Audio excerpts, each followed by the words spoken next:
পুটু ঠাকুমার পোশাকের নাম যে জ্যোতির্ময়ী নির্বাচনের দিন ছাড়া কেউ জানত না। গ্রীষ্মের দুপুরের মতো শূন্য সিঁথির বিপুল বৈধব্য নিয়ে কত মায়াবী সকাল মুছে যায়, কেটে যায় কত নিস্তরঙ্গ ভোর।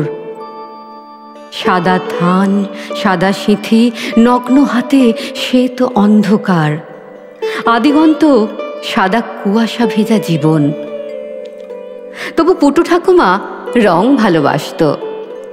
রঙের টানা ভরণ দেখে নিশ্চিন্তে বলে দিত, বোধহয় বর্ষা এসে গেল। পলাশের প্রথম কুঁড়ি ফোটার আগেই জানিয়ে দিত, ফাগুন আসছে, পিচকিরিতে রং ছটিয়ে। এমনই মনোরম একজোড়া চোখ ঠাকুমার। ওপাড়ার নন্দু এসে বসত ঠাকুমার দাওয়ায়।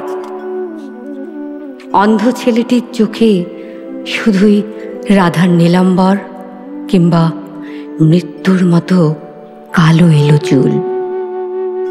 নন্দু জানতে চাইতো, অশোকের কুড়ি ধরেছে ঠাকুমা? গন্ধ পাচ্ছি, গন্ধ পাচ্ছি, যেন রামধনু নেমেছে মহুয়া বনের দিগন্তে। কৃষ্ণচূড়ার ডালে বসেছে সেই পথ ভোলা পাখি। নন্দু গান শোনাতো ঠাকুমাকে, আছে সে নয়নতারায়, আছে সে নয়নতারায়, আলোক ধারায় তাই না হারায়। ঠাকুমা ভাসত চোখের জলে। আলোক ধরেছে চোখেও দেখলি না বাপ?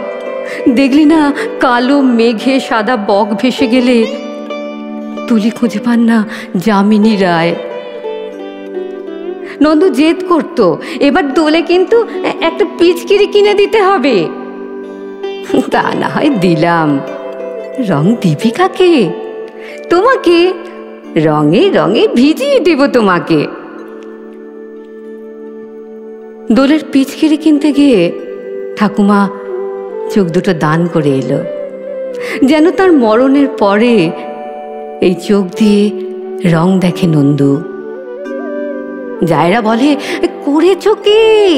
পরজন্মে যে কানা হয়ে জন্মাবে। পুটু ঠাকুমার হাসিতে ঝিলিক মারে রং বাক্সর পৃথিবী। তারপর অনেকগুলো দিনের পর নন্দু পুটু ঠাকুমার চোখে আকাশ জুড়ে রামধনুর খেলা দেখে, আর পরন্ত বিকেলে নিকেল করা মোমবাতি রং।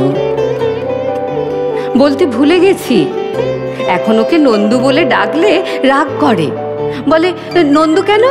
জানো না আমার নাম কি? জ্যোতির্ময়। নমস্কার।